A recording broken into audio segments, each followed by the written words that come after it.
What is up, everybody? I'm NoLuxGiven, and today I'm going to show you how to play modded Demon Bluff. We'll go over how to install it, and then I'll run through a few sample villages so you can see it in action. If you just want to see some gameplay, you can skip to the end of this video, but I wanted to provide a short tutorial for those that were interested in trying this out themselves. So, WWW has put together this page for us to tutorialize everything super simply, but I'm still going to run through it here just in case that is helpful for anyone. First thing that we need to do is open up the page for the Melon Loader installer. I'm going to control click to open that up in a new tab and download Melon Loader installer.exe.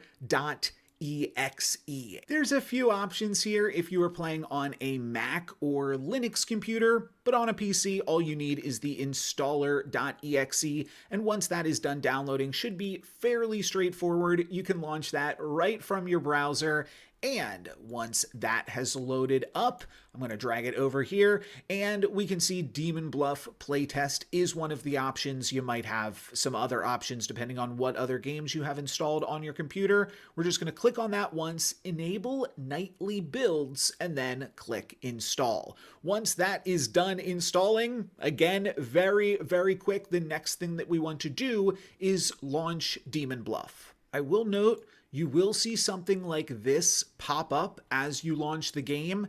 That's Melon Loader doing its thing. This is good. So yeah, this is what you want to see. And the first time you do this, it's a little longer. And the first time you load in the mods, it's going to take a little bit longer for some of these setup features.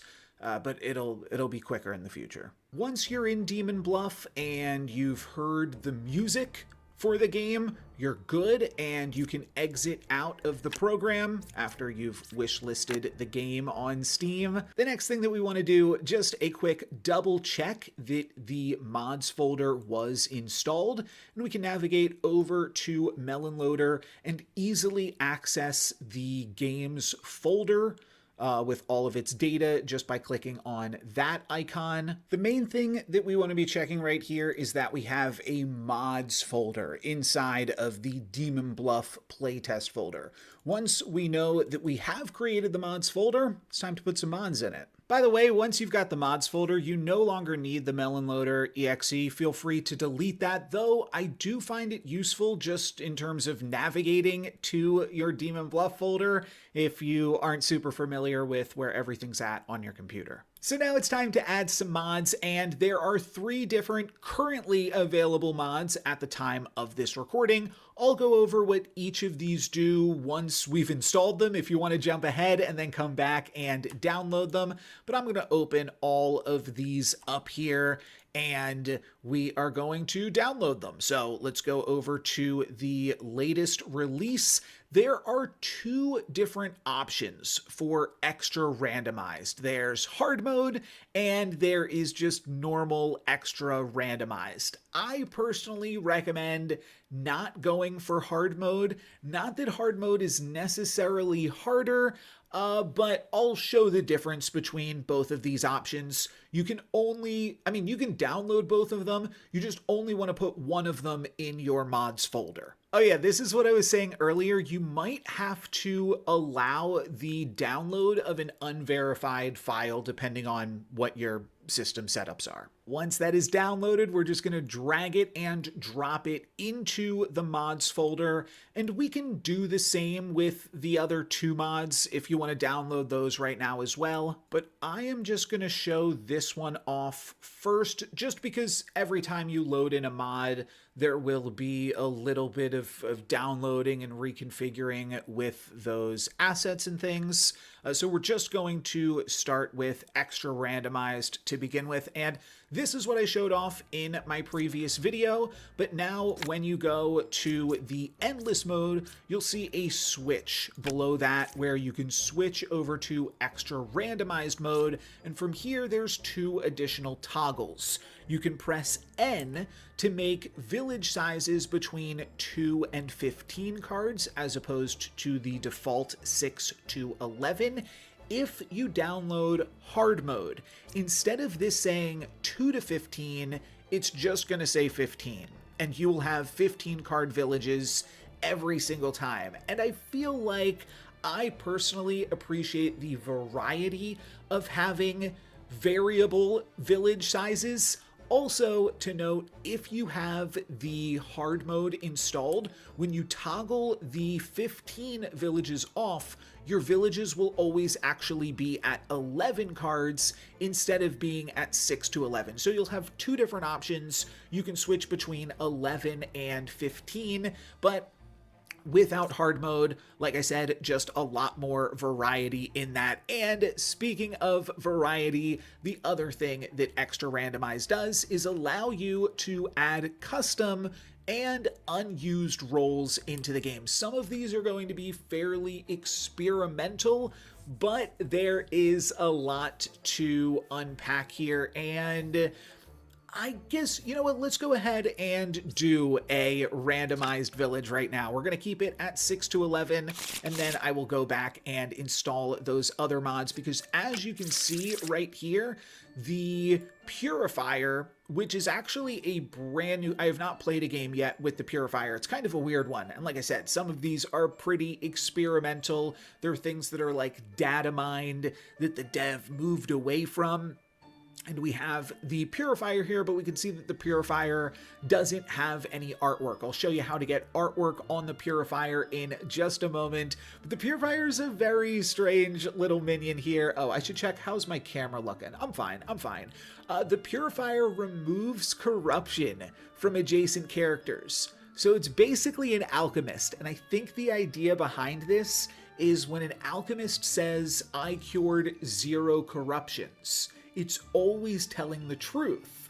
But a Purifier can actually cure corruptions, so that way it can pretend that it is an alchemist. I think that might be the entire idea of the Purifier, and then it could also potentially disguise a Puka as well. But like I said, this has been moved away from. We still have a Lilith on this board as well, so we will see what we are working with here. Only 2 evils. Let's start with a Psychic, which is another character that does not have artwork, and we'll get to that in just a moment. You're telling me 2 is truthful.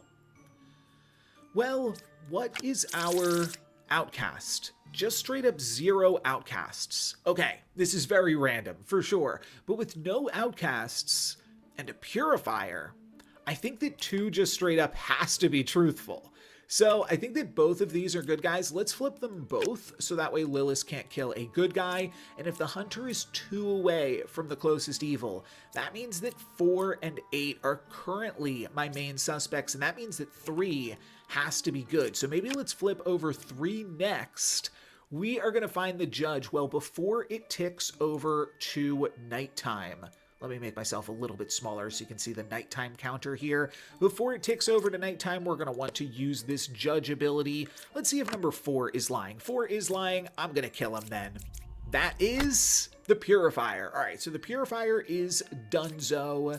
And what was your information? 6 is good. Okay, there we go. There was a fairly straightforward solve.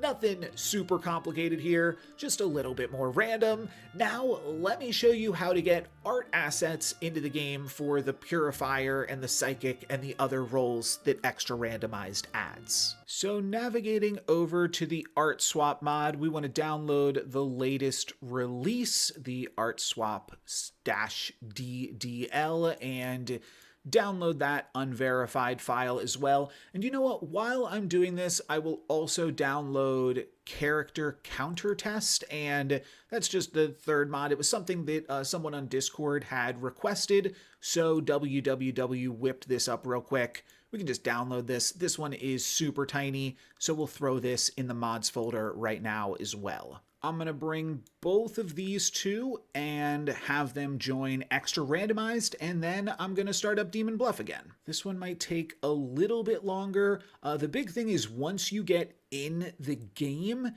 it's going to take a little bit longer, and this might even be laggy for me right now because I'm also recording. Yeah.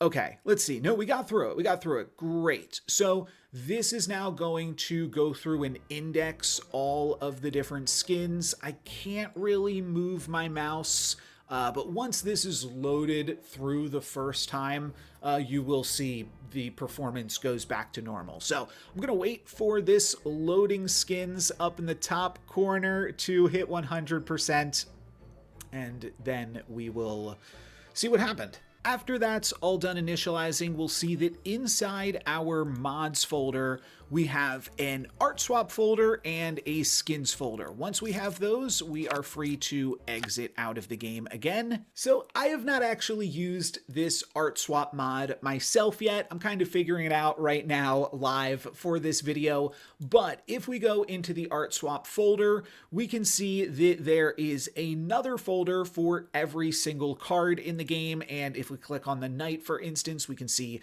the background art and the character art separated here. And we can see that almost everything that we click on is going to have those options. However, some of these end in ER for extra randomized. These are characters that do not have a character art and just show up as those white squares. Some of them do have character arts, like the Ba renditions. The Better Ba and the Ba Tender both just reuse the Ba art. However, some of these are left artless, so all we have to do is fill in this page with a square art, I think, and name it Art Cute, and that should populate the game with whatever art we put in here. If you want, there is also a Google Drive link in the video description, which has a bunch of different character arts, a few of which are unused. The vampire that I just showcased there, this one is unused. And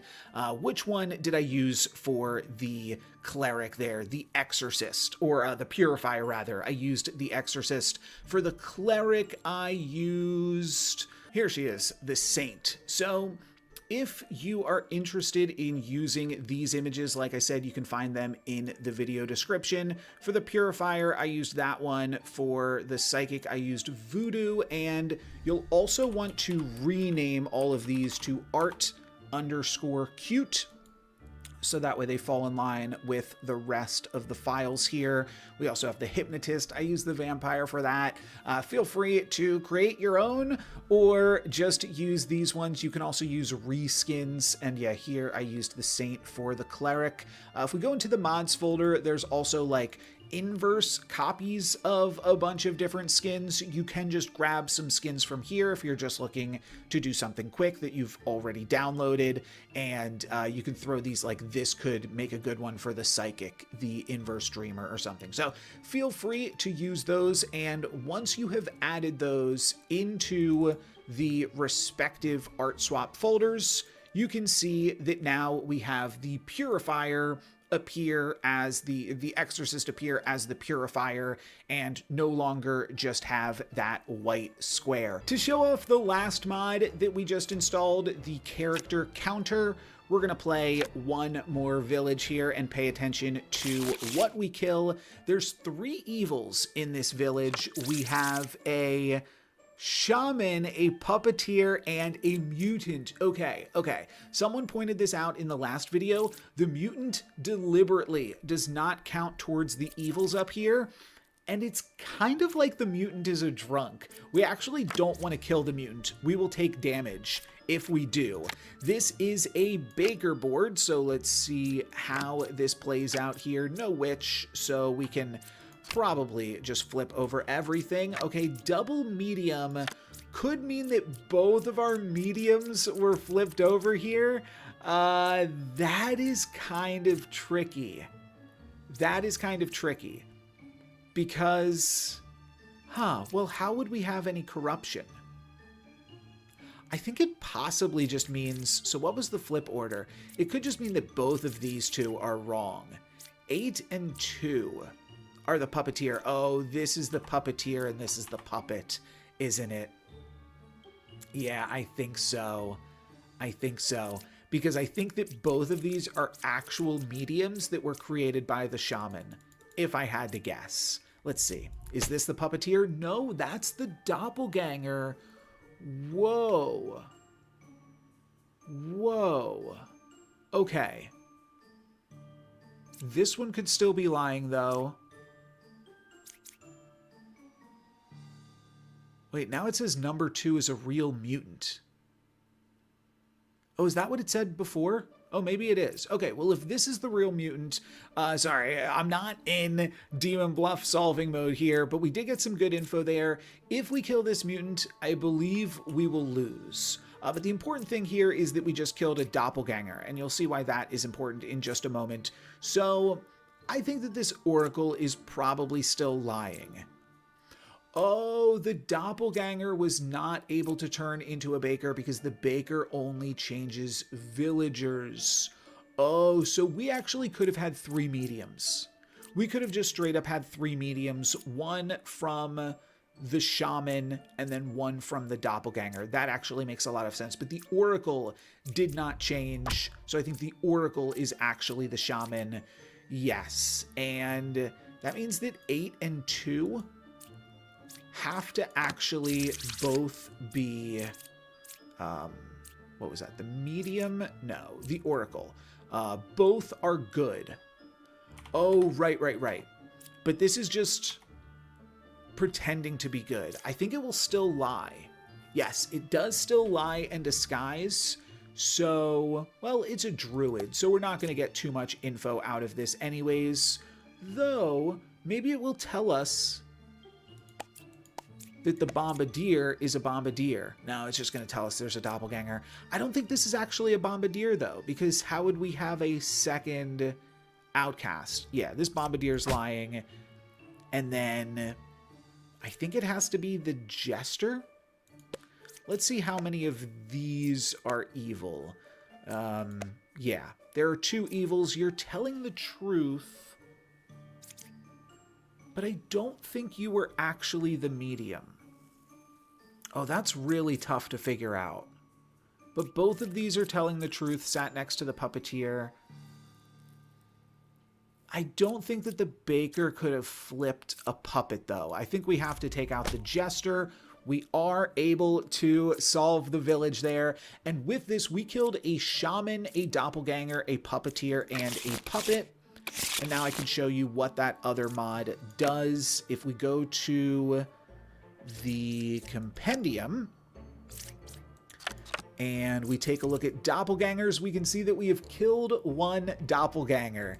And similarly, if we go to shaman, we've killed 1 shaman, 1 puppeteer, and 1 puppet. Fairly straightforward, but I think that's kind of fun to pay attention to what things you are killing, see how many times you've killed the drunk and how many times you've killed the plague doctor, and so on and so forth. Maybe some of these roles you just find yourself not trusting. But so importantly, like, what did we kill? The medium. We did kill a medium, right? Where's that at? Yeah, we killed a medium. It was actually a doppelganger. That will not register. So if you kill something that is disguising as something else, then you won't. I don't know what this means. My info includes disguised character. Is that right? The medium? Well, regardless, I think you get the point I'm trying to say. If you kill something and it turns out to not actually be that thing, it's actually the drunk or actually the doppelganger, it will count towards that character's count instead of the villager's count. Hopefully everything in this made sense. If it doesn't, let me know in the comments and I will try to iron that out so that way everyone can play with these mods and enjoy them. But for today, that's going to be it for me. Thank you guys very much for watching. I'm No Lux Given.